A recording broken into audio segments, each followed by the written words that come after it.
So had some glitch. Kind of glitch there. All right, let's go All on. right. So anyway, well, what of these relationships, Matt? What of the relationships and interactions that take place in a modern society, and what are the relationships that take place given the context of the economy that is inescapable, that, as Marx helps us to understand, essentially envelops our existence. In other words, can human relationships in modern society, late capitalist society, really be divorced from hegemonic forces that act upon those who encounter one another as commodities, and thus establish a worldview such that each sees the other as a potential for surplus value, if not exchange value? What are your thoughts about this, Matt? I think that's absolutely true. I don't think we. I mean, it ends up distorting all kinds of. It ends up. See, even distorting is the wrong word because Conforms. it Well, I'm sorry. distorting would imply that there was something Uh-huh. better, and or it was something, and then it got distorted, right? Yeah. But we are born into this world. We are born into these things. We are born into these generational patterns, right? And since we are born into these generational patterns, we don't know anything else. So it twists and it warps something into something that's very, it's not a good thing. Yeah. It's a negative thing. But that we are all, you know going through life trying to like pick each Yeah. other's pockets, and we Yeah. don't, and we may claim that we're not because that it's kind of a visceral kind of thing to see, actually literally stealing for somebody. But we are always like looking for these relationships where we're going to benefit, Yeah. because if we don't, we'll die, because our survival is not guaranteed. So it's not like we're doing something like, I don't. It's not that it's on an individual level you're doing something immoral, but it's just, I mean, you can, I mean, because there are some, like, even within this framework, we do establish some type of go along to get along Yeah. ethic with one another, right? So you can violate those, but even when you're not violating those principles, we are all still trying to Yeah. fleece one another, and that is just, and we normalize that and we accept that, and we think that is it's not even right. It's just the way it is, I and wonder. like and then I wonder if I'm it's dating myself. here's what it is. It stands above morality because it simply is, right? And then within that you define morality. So like you're being forced, like, this is the ceiling, this is the truth, this is the higher truth, that like Mm, it's dog eat dog and blah blah blah, mm, right? mm. And within that you form your own moral code inside of that. But this right here cannot be questioned. This right here cannot be fought against. This right here cannot be contended with. It simply is. Like, it's like, it simply is. And within that, you have to find your own code. Within that, so the real power lies not necessarily in the pursuit of the answer to these questions. The real power lies in the posing of the question. The real power lies not within winning the conflict. The real power lies within the setting the context of a conflict, right? I mean, that's what these bourgeois elections are. You set the context Yeah. for what can and cannot happen as a result of these things, and then you think that is, the world at struggle. That is the struggle of ideas. That is the world wherein of contending forces. Because the context of like what can and cannot Yeah. happen has already been set. Yeah. So It's it's an free. illusion. So we live in a society just full of illusions. Yeah. So we think of a labor struggle. Okay, so a labor struggle will say like we want to get like we're getting paid, $22 an hour. We want to get paid 26 when we want dental, right? So the cap here of what can happen is that we're going to get a better deal, and we're going to get something that's going to make our lives slightly easier, right? That's the cap. The idea that we are going to own the company, that's just not part of our. We don't think of the world that way. We don't conceive of that world that way. In fact, it would actually be a violation of morality, you know, the way most Yeah. of us think, to think that way. Yeah. Yeah. Yeah. This is the well. Uh, if if we have the capacity to engage the world and to shape the world, then it is our morals on the ground and our attempt to fracture the ceiling between what we dream, what we'd like, and what is. It's in that tension, it's in that confrontation, right, that we are pursuing a different spiral, one spiral that contests the other, the economically deterministic spiral, the one that is in effect spiraling down, making society spiral down. Marx's thoughts about this can be understood thusly, and I'd like to turn attention to a portion of the chapter that can help us to make sense of this particular divide. We've got about 20 minutes or so in our discussion. The relation of exchange subsisting between capitalist and labor becomes a mere semblance appertaining to the process of circulation, a mere form foreign to the real nature of the transaction, and only mystify it. The ever repeated purchase and sale of labor power is now the mere form. What really takes place, Marx writes, is this: the capitalist again and again appropriates without equivalent a portion of the previously materialized labor of others and exchanges it for a greater quantity of living labor. He goes on to finish in this particular quote. He says, now, however, property turns out to be the right on the part of the capitalist to appropriate the unpaid labor of others or its product, and to be the impossibility on the appropriating his own product. The separation of property from labor has become the necessary consequence of a law that apparently originated, as you were alluding to a few moments ago, Matt, that you were alluding to a few moments ago, a consequence of a law that apparently originated in their identity. What Marx does is effectively locate human transactions, however divorced these may appear to be from history, within a history of pattern, comparable, and corresponding gears and processes of the capitalist system. You know, I'm amazed. I think that he was, well, of course, I wasn't around in the 19th century, obviously, and I wasn't, his contemporary or reading contemporaneous things that were, being written and published and so on. But it seems to me that his capacity to break the pattern of understanding, a pattern that then, as it is now, fit within this arch that you were talking about a few moments ago, Matt. It was his ability to fracture this arch and to contemplate other possibilities that, for me, is the brilliance of his work. That is, he was able to see outside the box, as the saying goes. How does this? And I was about to ask you a few moments ago, Matt, about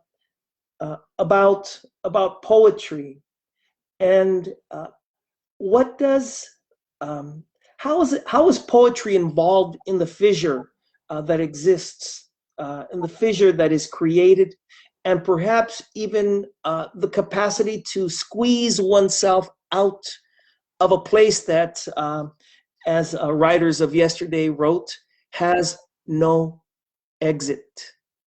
In other words, how does poetry help us, escape?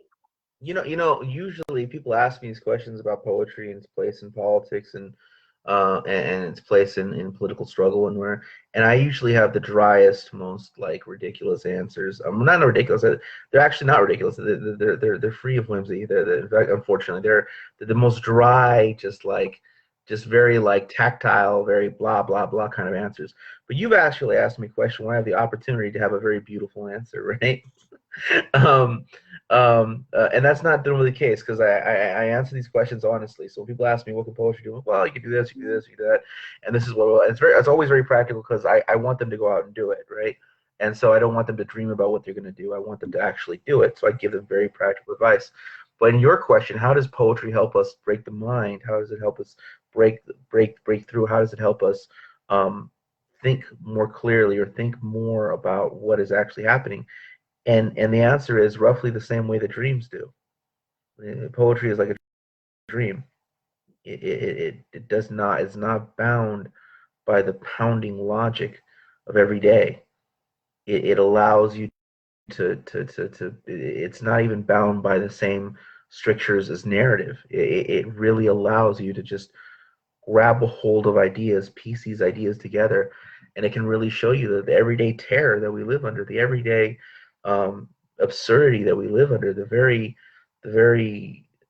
nature of life that is bound up in exploitation and just in the way in which it's just makes no sense. You know, and poetry and writing poetry that is not, doesn't need to conform to these things. And in poetry specifically, with its formlessness, with its capacity to be anything, you know, really allows us to make some like certain mental breakthroughs. That argumentation doesn't, that speech making doesn't, that even story writing doesn't. You know, there's a freedom in poetry, and in that freedom, we can really begin to see how profoundly unfree we really are. In every day, in our everyday life. I was in conversation with somebody not long ago about you know, the imposed perspective, imposed in the sense that, you know, it's you know, society demands it from us to always be thinking 2 or 3 steps ahead in order to plan, to strategize, in order to project. And of course, this is in keeping with you know, linear capitalist Western outlooks, and I was challenged by the person with whom I was speaking to abandon it and to see the world outside of this framework. And I contemplated, the idea is attractive, but frankly, it's impossible, and especially impossible for those of us who speak Spanish. And to think about the strictures that you're talking about, those of us who speak Spanish can't, at least those of us who speak Spanish and who ascribe, however subconsciously or unconsciously that we do to grammar, can't think of the world around us without beginning a thought about it based on a determined gender identity of a particular topic. In this case, el lápiz, right? El lápiz. That is, before I identify what it is, I give it and I impose upon it in a preceding moment, however, you know, however fractured that moment is from the following one, however minimal, however slim that moment is from the next one, right? I premeditate its identity, its gendered identity, before I give it, before I name, in fact, what it is, lápiz, right? Pencil. In any case, and so that when you talk about the strictures of understanding, of narrative, in this case, I'm speaking, you know, about the strictures of the Spanish language. Poetry, as you also say, then gives us an opportunity to say lápiz or lápiz X. I don't know. Poetry gives us that capacity, right? And so you're thinking about this reminds me of conversations that I have with students at the outset of the semester, at least when it is that I find myself in the classroom, and I ask them to think about the relationship between grammar and imagination, right? Where grammar constricts imagination, imagination, right, works to contest grammar. I like what you say, Matt. I find that the discussions that I'm having in the classroom with my students about grammar and imagination, that tension that exists between both gives us opportunity to fracture, the box, literally the box in which we find ourselves, which happens to be made of concrete and mortar. I'm talking about the classroom. Anything you might want to say before I ask you to consider something in this particular chapter? Okay. So here is Marx's distinction as an economist. Where others were political economists, that is his distinction to see outside the box, as it were. Where others were political economists, he was a historical economist. And so, grounded both in the immediate and apparently less abstract pattern of economic interactions and processes in the distant past, and then the apparently more abstract patterns of economic interactions in history. Let me repeat what I just read. Here is Marx's distinction as an economist. Where others were political economists, he was a historical economist. And so he grounded both the immediate and apparently less abstract pattern of economic interactions and processes in the distant and apparently more abstract patterns of economic interactions in history. What I'd like to do is I'd like you to consider the following and get your thoughts on this particular quote. Now, Marx wrote, in order to allow of these elements actually functioning as capital, the capitalist class requires additional labor. If the exploitation of laborers already employed do not increase either extensively or intensively, then additional labor power must be found. For this is the mechanism of capitalist production. For this, the mechanism of capitalist production provides beforehand by converting the working class into a class dependent on wages, a class whose ordinary wages suffice not only for its maintenance, but for its increase. And we read about this kind of stuff in last week.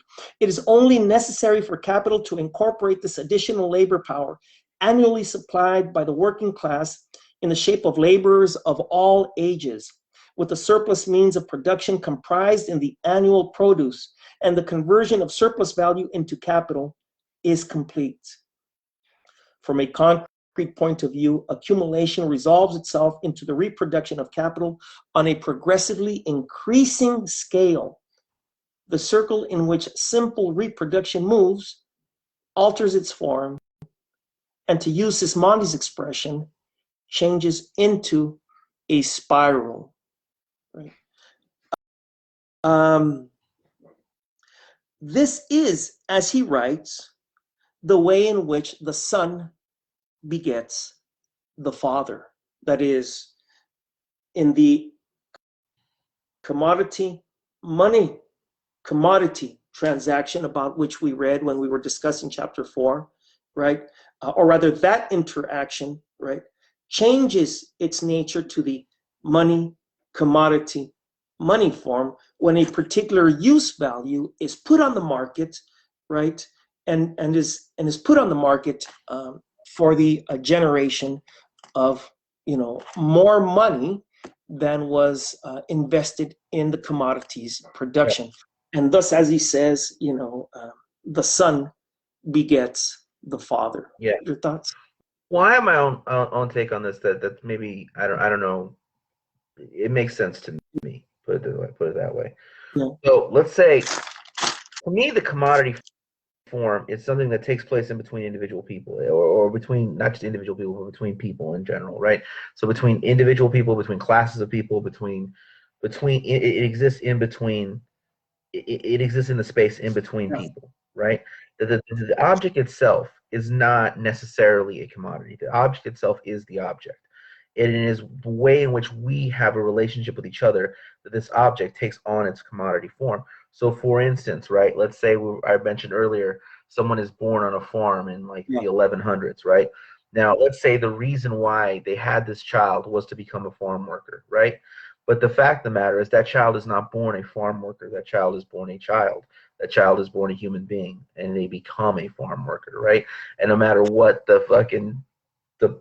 pressures put upon this child are, never changes the fact that they're a human being, never changes the fact that they're a person. They were forced into farm labor. Similarly, if you print a book, that book is a book. What makes it a commodity is the fact that I'm going to sell it to you, and I just will not hand it over to you. I will not, whatever. I will not hand you this cup of Coca-Cola. The fact of the matter is the fact that I would refuse to do that, right, is what makes it a commodity. But in itself, it is a cup of Coke. In and of itself, it is a book. In and of itself, it is el lapis. In and of itself, it is the thing, right? So the commodity thing, the relationship of commodity is a human relationship, right? That imbues itself and it sticks itself to the objects. And the objects these objects that we have are the stuff of life. We build our life around tools. We build our life around homes, around schools, around glasses, around cars, around whatever. The tools that we have are what we build our life around. The society is built around these things, not just us as individuals, but a whole society is built around the tools available at the time. But our individual relationships to those tools, and our relationships to those tools, as as a defining of class, right? Because I don't own that building, I'm a worker. Because I do own that building, I'm a worker. Well, independent of you or me or anyone, that building's going to exist tomorrow. That building's going to stand unless an earthquake knocks it down. You're going to wake up in your bed. I'm going to wake up in my bed. And it's only paper that says that building belongs to you and doesn't belong to me, right? We're putting metaphysical meaning onto things. We're putting higher meaning. We're putting like quasi-religious meaning onto these questions of ownership. But in reality, that's just a physical structure. A Coca-Cola is just a physical thing. I'm just a physical thing. You're a physical thing. We're all just whatever. And the commodification process is what exists in between us. Yeah. I'm reminded of reminded of a discussion that a professor was communicating to his students in the 1980s. I was one of his students. The professor was an anthropologist, and I was in my late adolescence, early adulthood in the 1980s, and I must admit, I was taken by his adventure as he presented it in class, and his adventure went like this. He goes into the South American forest, outside of civilization, and contacts one of the last uncontacted tribes of America. And he spent time with them. And the thought to me was very interesting, at least to put it positively, was very interesting that he could encounter someone outside the scope of Western society in America, after all. In any case, real or as imagined as that might be, what he did say was that he smoked cigarettes, and people would approach him and take his cigarettes from him. And it bothered him when they did this. Well, why wouldn't they do that if this notion of property that you were talking about a few moments ago, right, were notions that he brought to the forest? Right. Everything is everybody's, and everybody is everything. Right. In that other society. Matt?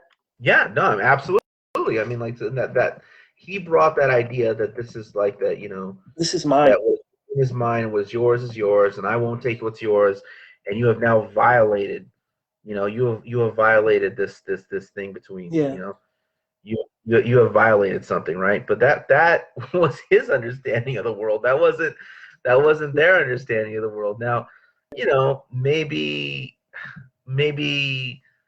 in this other society that people might fight if they don't want to give something up or something like that. Who knows? Or who knows what problems might arise in this other society, right?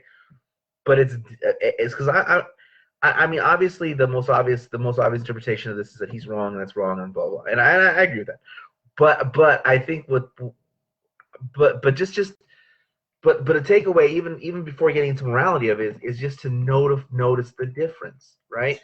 You know, just to notice the difference, and that that we have different values based on different, you know, different set of economic structures we grow up in, and that to me is you know, it's so easy just to run to the condemnation, right?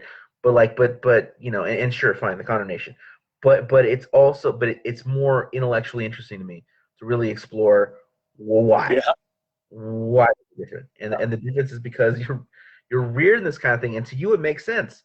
I mean, to me it even kind of makes sense. Like, okay, well, you know, what's mine is mine, what's yours, and like, you don't see me going and grabbing, like, you don't see me grabbing like in fish off your plate or whatever it is they're doing, right? You don't see me like, you know, like, you know, grabbing your cup and drinking your meat, or, you know, whatever. You don't see me like taking what's yours, and why are you taking what's mine? But you know, that's not their value system, and they have a different value system, and it's based on growing up in a different kind of world. And so Uncontacted, apparently, as it was in the 1960s, in the late 50s and early 60s, right, by Western society. Matt, we're at the tail end, and as I've shared before, the semester has begun, so I got to get my stuff together for my next class. Would you bring some poetic closure, please? Give me 1 second. Sure. All right, since we're talking about this, all right, this is the beginning of a book I'm working on. Elon Musk Must Be Stopped. Here it goes. It's the very, very beginning. So it's really not going to be broken into poems, but it's going to be broken into little sections, right? The blood, the blade, the weight of steel doctrine, the boot of new world. When presented gifts, they severed limbs. They demanded more by sword, by sea, by disease, by deception, by cannon, by deed, by design, genocide. First charge of the shore. Sailor, this is your first time around. Captain, this is all you have to offer. Hands clasped towards the heaven, flags unfurled, stab the soil. Edicts soon to follow. The blood, the blade, this new crusade, this plague that walks upon two legs, this murderous encounter, this blood-soaked chapter, this not long after first contact. I